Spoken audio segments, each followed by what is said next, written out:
बिल्कुल सरकार का कमिटमेंट है, रिसोर्सेज के अवेलेबल होते ही स्वामीनाथन कमीशन की रिपोर्ट को लागू करेंगे।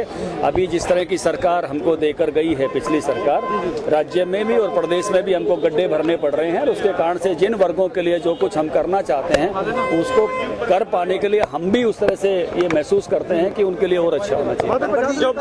नहीं, मैं कब कह रहा हूँ, मैं कह रहा हूँ कि और अच्छा हम करना चाहते हैं, लेकिन आज घर में जो हालत है, जैसा घर कांग्रेस हमको छोड़कर गई है, वो सब आपको पता है। स्वामीनाथन रिपोर्ट के मुद्दे को उठाया था, फिर भी मैं दहान के किसानों को के चिंता करने के लिए ही आज यहाँ आया हूँ।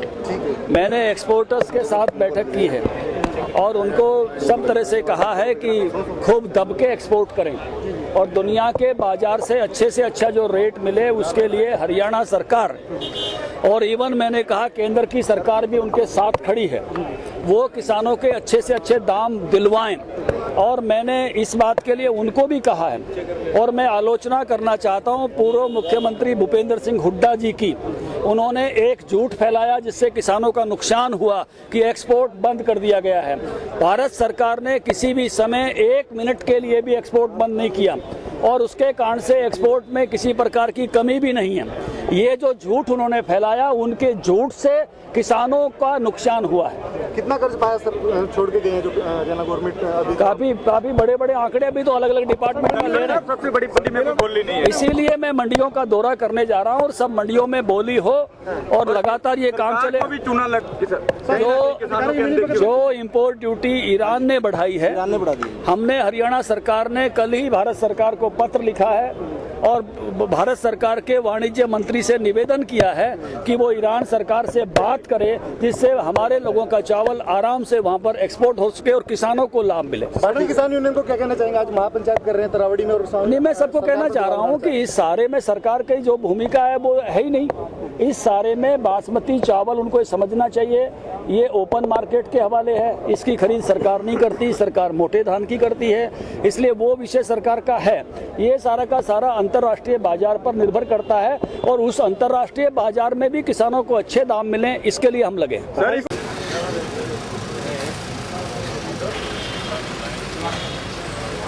हेलो, क्या है यार?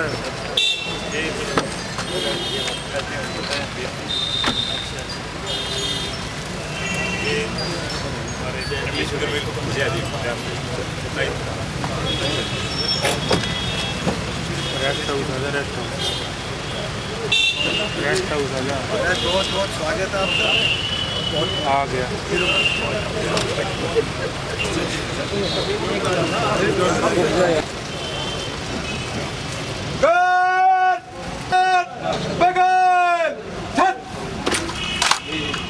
श्रीमान गार्निक्स की भी सर जट।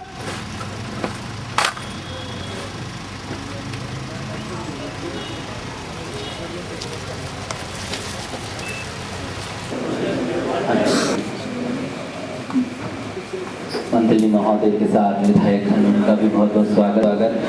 मेरी एडीसी साहब से अनुरोध, डॉक्टर साहब का कतार में प्रथम आगमन पर अपनी ओर से और साथ ही मैं मंत्री जी को ये विश्वास दिलाना चाहता हूँ कि सर यहाँ पर अधिकारियों की टीम बहुत अच्छी है और चुनाव में भी स्वच्छ तरीके से यहाँ के अधिकारियों ने किए हैं और आगे भी हम अपनी निष्ठा से, ईमानदारी से तो संदेश दें। माननीय कृषि मंत्री ओम प्रकाश धनखड़ के साथ और सेलर मालिक मिल एसोसिएशन के साथ बैठ कर के हमने किसानों की बीच में जो किसानों का बारीक धान का मूल्य पीटा जा रहा है, तो हमने सरकार से भी बात की, सरकार के मंत्री से बात की। मंत्री ने पूरी सफाई दी कि हमारी ओर से कोई बाधा नहीं है। और सेलर मालिकों से भी सरकार ने कड़े शब्दों में कहा कि तत्काल किसानों को राहत दी जानी चाहिए और ये धान का मूल्य बढ़ना चाहिए। सरकार की ओर से, नीचे सरकार और ऊपर सरकार दोनों की ओर से कोई बाधा नहीं है। तो बीच में जो खरीद एजेंसियां हैं उनको थोड़ा सरकार ने सख्ती से बात की है आज, और हम किसान संघ के नाते उनका धन्यवाद करते हैं।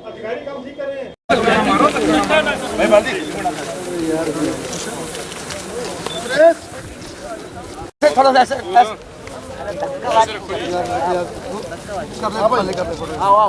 लेकिन ऐसा करने से क्या होगा फिर? बात करने की बात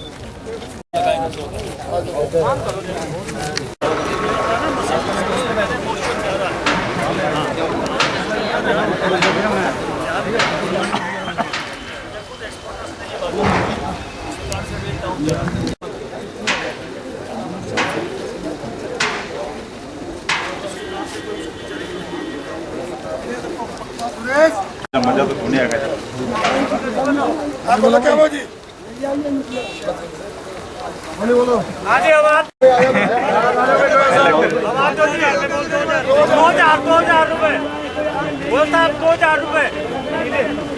ये 2000 जा रही थी, 2000 10 रुपए, 21 रुपए, 50 रुपए, 2200, 100, 2200, 30 रुपए, 2230, 2250, 60 रुपए, 2260। कहीं लेने की थी भाई ने, और मालिक मंजूर 3 2250।